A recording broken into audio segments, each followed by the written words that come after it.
Hi there, Steve here, continuing on my 90-day Korean challenge, and today I want to talk about language learning frustrations, because there are lots of frustrations in language learning. It kind of goes with the territory. Different people have different frustrations. One of my frustrations is that feeling, that we're in what I would call the doldrums. We're in this boat and there's no wind. We're not moving. We have a feeling that we're kind of not progressing as quickly as we would like.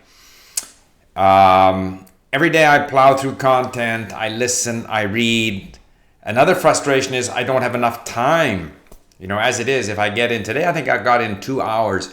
I shouldn't say that I don't feel I'm improving, because I do feel that I'm able to read through the content much more quickly than before. I get the gist of all of the constructions in Korean, but I still have trouble understanding when I listen. So that's, again, a little bit of frustration, if you want. I guess the biggest frustration is that I don't have enough time.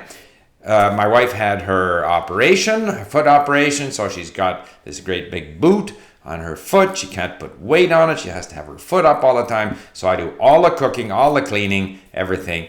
And we eat well. Like last night, I made a soup out of parsnips, kabocha, which is like a Japanese pumpkin, and potato, which I boiled and then munged it and added some chicken stock, and that was our soup.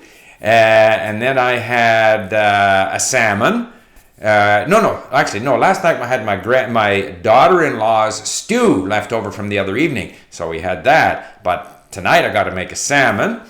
What else did I make? We had some beans that I saw in the fridge, so and the potatoes left over from the other night when we had the stew were a little bit tired, so I mixed them with the beans, a little bit of olive oil and some parsley. What else did I do? Oh yeah, we had some salad that was starting to wilt, so we had to eat the salad, and some old broccoli, so I boiled up the broccoli, threw it in ice cold water, and threw the broccoli guys into my salad. I mixed the salad dressing and all that kind of stuff, and then I got to clean up, and it all takes time. And I can clean up while listening to Korean. More difficult to cook while listening to Korean, because you actually have to think about what you're doing. So that's a frustration. Obviously, if I had the opportunity to meet with some Koreans once a day, a lunch group, or once a week or twice a week, it injects some novelty.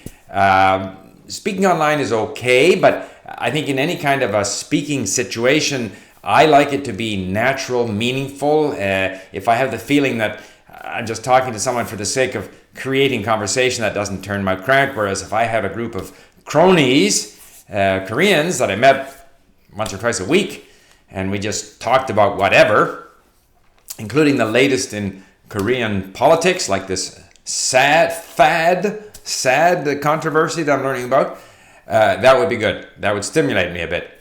So, frustrations, the feeling that we're not moving along as quickly as we would like, but it's a long road, and I know that. So I say frustrations. In fact, I don't get frustrated. More than anything, I'm frustrated by my continuing inability to understand well when I'm listening.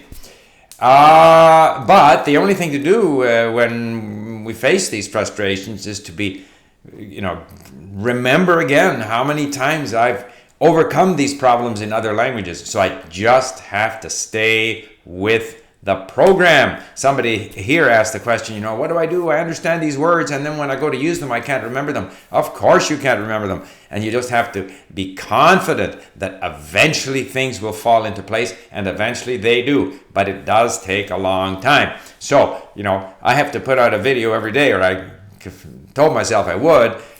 Not much changes from day to day. And very often in language learning, we expect quick results. We don't get them, but then we kind of underestimate how much we improve over the long haul. So stay with it, stay with the task, and you will be rewarded. And so will I hope. Bye for now.